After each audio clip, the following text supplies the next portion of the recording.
É uma alegria muito grande estar aqui nesta ocasião e desfrutar de tudo quanto o Senhor nos está proporcionando.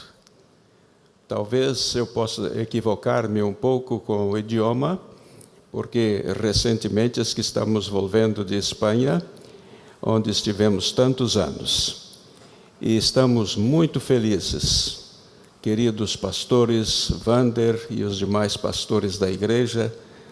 E eu tenho aqui alinhavado alguns pensamentos para compartilhar com os irmãos, com aqueles que estão conosco nesta noite. E eu não posso falar sobre outra coisa senão a oração. Vou repetir talvez para alguns o que vou dizer agora, mas eu tive o privilégio de ter os meus 14 anos quando houve no Brasil um grande movimento de avivamento espiritual aqui no nosso país. Eu vivia na cidade de Curitiba e a nossa igreja foi afetada e muito bem trabalhada pelo Espírito Santo. E naquele tempo aprendemos então a importância da oração. Eu era o presidente dos adolescentes da igreja. E o que aconteceu foi que num culto de quarta-feira de oração, o Senhor trabalhou o nosso coração de uma maneira tão maravilhosa que de repente estávamos todos chorando e pedindo a Deus perdão pelos nossos pecados. E desta maneira foi um tempo de pedido de perdão, confissão dos nossos pecados, e Deus nos perdoou e transformou-nos e fez-nos, inclusive, pessoas realmente instrumentos em suas mãos. Alguns daqueles adolescentes intermediários foram resgatados de uma maneira tão forte, tão poderosa, que incluso alguns deles estão ainda servindo ao Senhor no ministério. Isto agora, quando os anos vão passando, então vamos sentindo a bênção que foi para nós naquela ocasião. E naquela ocasião eu comecei a pedir a Deus, orar e a pedir a Deus. Já tinha os meus 16 anos, depois dos 2 anos deste movimento, eu já tinha 16 anos. E aí comecei a orar a Deus e a pedir uma esposa segundo o seu coração, e pedir a Deus também para que Ele salvasse os meus filhos e chamasse-os para o ministério. Eu tinha 16 anos, não estava no ministério, mas era vocacionado e sabia que Deus ia usar-me no ministério. E então, naquela ocasião, o que aconteceu foi que realmente comecei a insistir com Deus para dar minha esposa segundo o seu coração e para salvar os meus filhos e chamá-los para o ministério. Eu sou pai de 4 pastores. Eu sou avô de outros que estão nos seminários e outra que já é pastora.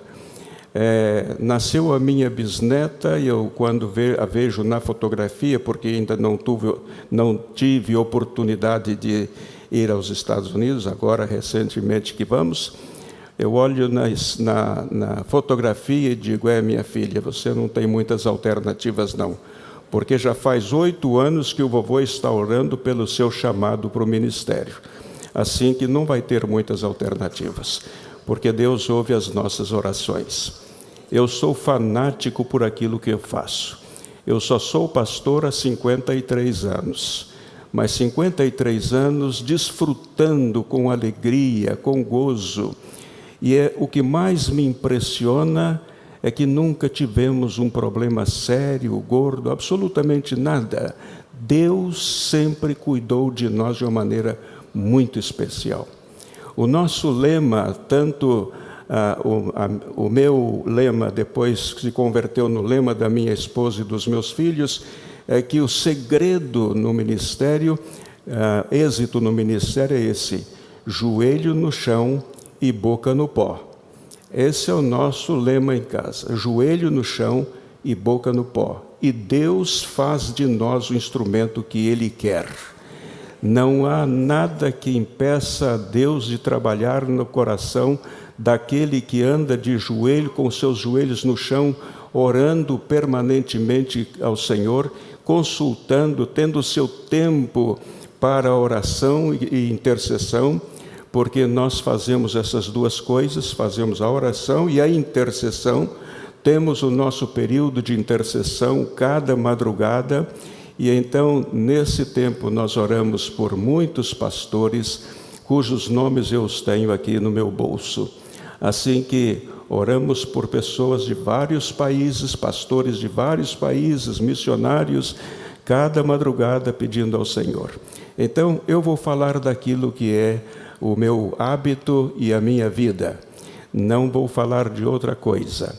Vou falar daquilo que eu aprendi aos pés de Jesus. Aprendi que nós realmente podemos e devemos caminhar com os joelhos no chão e a boca no pó, e Deus vai fazer aquilo que Ele quiser conosco. Eu vou ler o texto aqui, que eu separei para esta ocasião, mas eu vou cortar praticamente grande parte da nossa meditação, porque eu estou com pena dos irmãos. Então, vamos ler o texto de Salmos, capítulo 2, versículo 8, que diz: vejam só que coisa linda. Pede-me e eu te darei as nações por herança, e os fins da terra por tua possessão. Me emociona de verdade essa promessa do Senhor.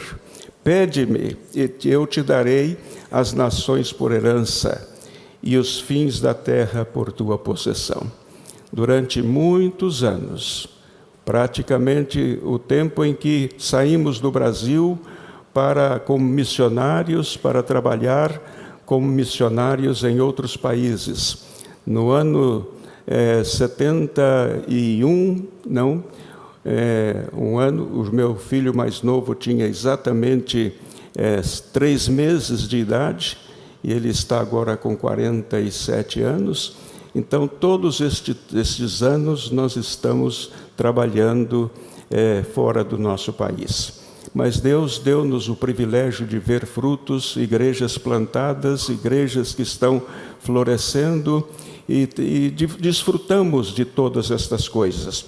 Agora, uma das coisas que chama minha atenção neste texto é este verbo, pedir, não é? E pede-me e eu te darei. E, inclusive, esse verbo, ele insinua e, inclusive, nos sugere a ação de orar.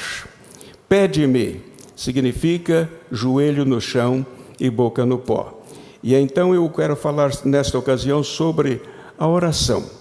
Eu tenho o hábito de ir escrevendo coisas quando estou com um pouquinho de tempo e começo a rabiscar, etc.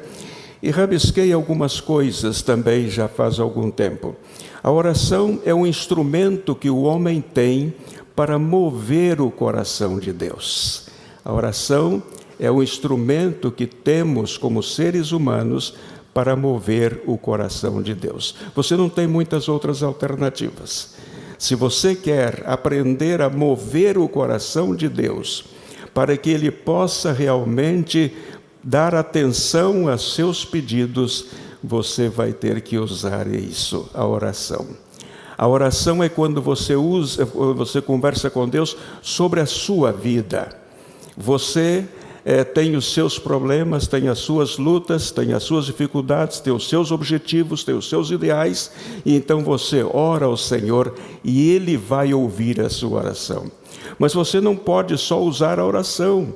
Você precisa, como servo do Senhor, usar a intercessão. E o que é a intercessão? É quando você se coloca entre outras pessoas e Deus. É você o canal de bênçãos. Então, o que acontece? Você vai orar por fulano, você está intercedendo, não é? Então, este é um ministério que Deus pôs no nosso coração também, de orar por centenas e centenas de pessoas, porque isto é um ministério que alguém pode desenvolver. Você pode ocupar-se da sua vida e pode ocupar-se das vidas de outras pessoas, as quais você ama, conhece ou não conhece. Mas a verdade é que isso é importante. A oração, então, é conversa com Deus. Mas é uma conversa tão direta, tão inflamada, tão convincente, que consegue, inclusive, mudar os desígnios de Deus. Isto me impressiona. A oração é isto, você tem uma conversação com Deus, mas uma conversação direta, inflamada, convincente, que consegue mudar, inclusive, os desígnios de Deus. Nós temos na Bíblia alguns exemplos. Por exemplo, em Gênesis capítulo 18, nós encontramos Abraão, o intercessor, não é? O intercessor. Não vou entrar em detalhes aqui, mas você pode ler o texto em Gênesis capítulo 18, versículos 23 ao 33, e você vai ver que ele estava intercedendo por quem?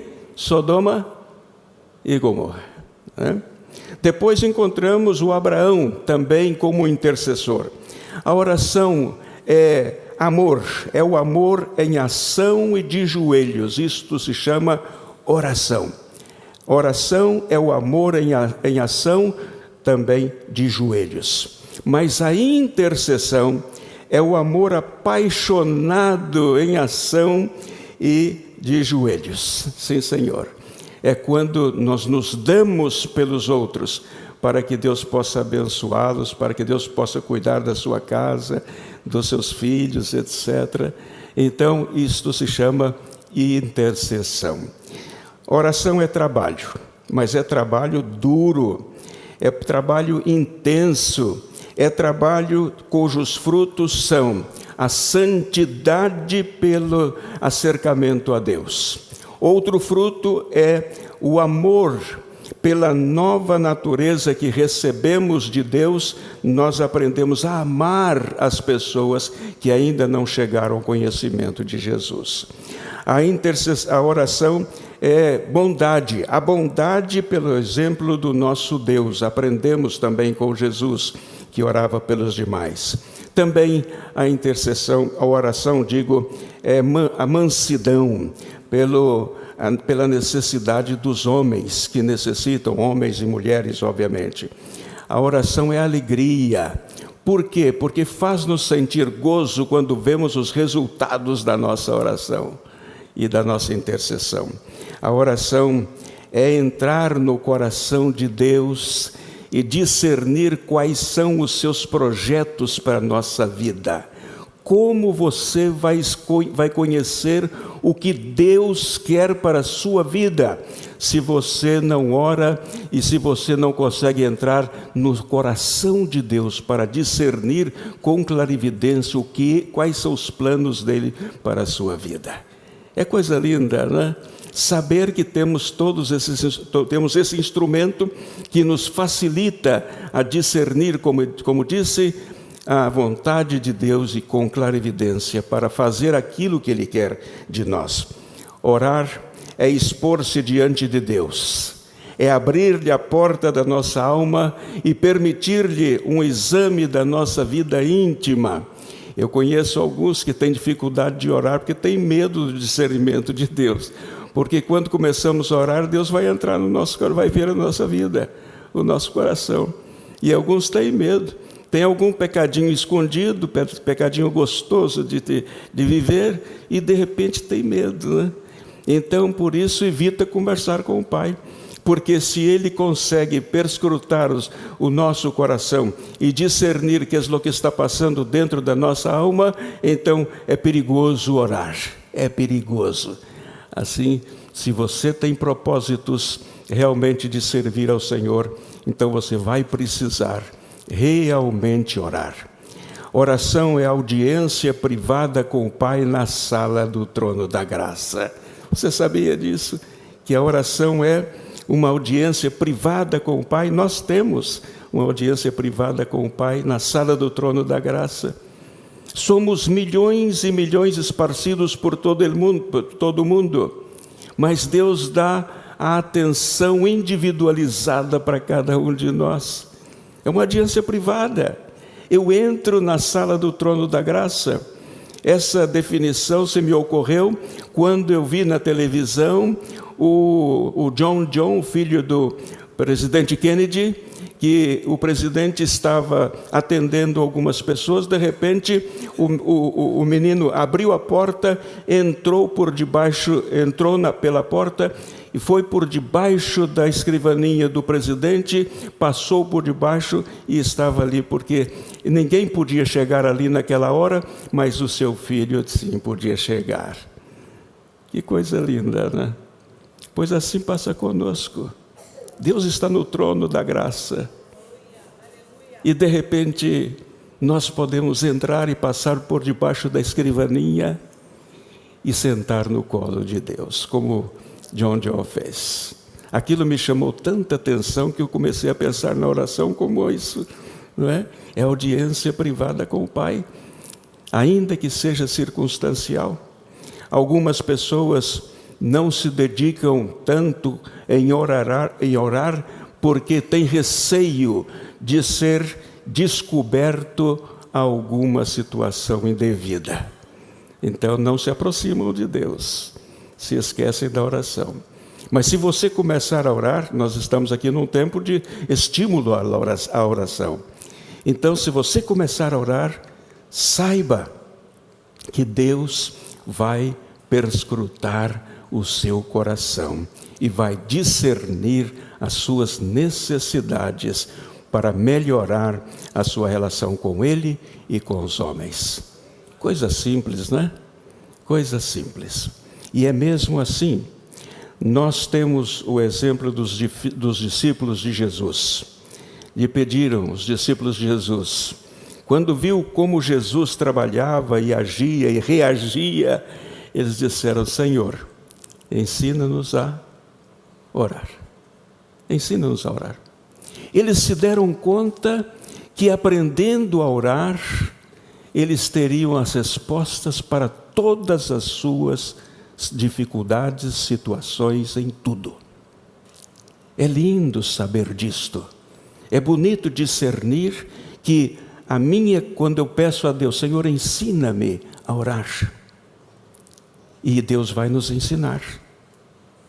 Eu me lembro quando começamos a orar. E ao longo destes anos, tantos anos, acostumamos a ter o nosso momento a sós com o nosso Pai, porque temos tantos assuntos que resolver, que se nos escapa até a mente e ao coração. E precisamos realmente de investir tempo na presença do nosso Deus. Eu vou fazer uma pergunta retórica. Significa que você não precisa responder para mim e nem precisa falar com ninguém. Mas vou fazer-lhe uma pergunta. Quanto tempo você dedica para conversar com o papai? Quanto tempo? Quanto tempo você dedica da sua vida para interceder? Para interceder pela sua esposa, pelo seu marido, pelos seus filhos, pelos seus netos, pelos seus bisnetos. Quanto tempo você está dedicando? Quanto tempo você está dedicando por você mesmo? Pelos seus êxitos na vida? Pelo seu trabalho? Pela sua família? Quanto tempo você está dedicando? É uma pergunta retórica, mas que implica pensamento, raciocínio. E começar a pensar quanto tempo você terá disponível para Deus daqui para frente. Nós queremos um avivamento espiritual no Brasil. Já tivemos situações assim. Houve esse movimento que eu estou dizendo, lá do ano 60, 64. Houve esse movimento, houve um rebuliço, mas tivemos também consequências de igrejas que se separaram. Houve problemas internos em algumas igrejas, mas o Espírito Santo foi trabalhando e recuperando todas essas coisas para que realmente naquele tempo os resultados daquele avivamento fossem reais e genuínos. Hoje nós precisamos também de um avivamento espiritual. Estamos necessitando. Sabem por quê? O Brasil é uma das nações que é a esperança de evangelização no mundo. nós temos homens e mulheres brasileiros espalhados por todo o mundo, evangelizando e levando pessoas a Cristo. E fora do Brasil, quando conversamos com as pessoas, eles dizem assim: agradecemos muito ao Brasil por ter vindo para a nossa terra. E com isso nosso povo está conhecendo a Jesus. Deus tem os seus olhos postos sobre o Brasil. E Ele precisa de nós. Ele precisa de você. Você vai dizer: eu não tenho recurso, eu não estou preparado academicamente, eu não tenho isso, eu não tenho aquilo, mas você tem um par de joelhos. Você tem um par de joelhos, use esse par de joelhos. E peça a Deus, interceda junto a Deus, para que o mundo conheça Jesus e que Ele chame os seus filhos ou seus netos para a obra do Senhor. Ofereça a sua família. As mães muitas vezes ficam preocupadas: como meu filho vai embora, vai lá para o outro lado do mundo, já vou ficar com saudades. Mas Deus supre as suas necessidades. Deus supre. Então, se nós queremos, como o povo espera de nós, uma reação diferente, para que possamos seguir ajudando a evangelização do mundo, então dobremos os nossos joelhos. E Deus ou vai levar você, ou pode levar os seus familiares, porque o mundo precisa. Eu estou impressionado com o Brasil. Depois de 40 e tantos anos, regressamos para passar aqui algum tempinho. Estou impressionado. A quantidade de igrejas enormes, igrejas que estão evangelizando o nosso país, em todas as partes, crentes fiéis, dedicados, comprometidos. Isso é muito difícil encontrar fora, mas aqui nós encontramos essa gente assim. E aleluia, glória a Deus, porque o Senhor tem um propósito para nós. Eu ia avançar um pouco mais, mas eu já estou devendo à igreja 2 minutos e 8 segundos. Assim que eu vou parar por aqui. Que Deus os abençoe muito, muito, e que o Senhor possa falar aos nossos corações, de tal maneira que possamos ser instrumentalizados por Ele, para ser fonte de bênção e de inspiração. Ofereça a Deus a sua família, ofereça os seus filhos, ofereça no altar do Senhor os seus netos. Isso é que nós estamos fazendo já. E já vemos os nossos netos trabalhando no ministério e desenvolvendo a sua relação com o Senhor para servi-lo. Que Deus os abençoe muito.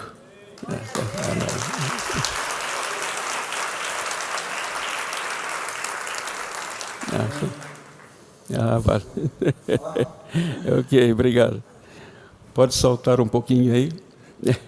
Não se preocupa não, pastor. Isso é só números. Não esquenta com isso não. Isso é o computador. O computador não perdoa? Não, o computador não. Eu não entendo muito de computador, né? Este é um livro que nós estamos escrevendo a história da nossa família. Alguém pediu-nos para que fosse transformados em revistas para crianças, adolescentes e jovens. Então, este é o primeiro livro, que se chama Paixão e Compromisso, uma família dedicada ao Senhor Jesus. Esse livro está escrito para sustento de missionários no mundo. Todo o recurso deste livro é para sustentar missionários. Eu tive a oportunidade de organizar uma fundação vinculada ao governo de Espanha, e com essa fundação nós chegamos a sustentar 63 missionários em cerca de 20 países diferentes. Agora o meu filho é o presidente e eu sou o presidente só honorário, mas estou trabalhando para o meu filho, né? Ou trabalhando para Deus, né? Então, esses livros estão sendo vendidos, e como disse, tudo, absolutamente tudo, é para sustentar obreiros. Você comprando, você vai sustentar obreiros, não é? Então aqui tem a primeira parte da nossa história como família. Nós somos 6. Então agora depois vem outro livro contando outras coisas diferentes, não é? Que Deus os abençoe muito e que possamos realmente responder à expectativa de Deus para cada um de nós. Amém? Amém. Amém. Pastor, vamos orar.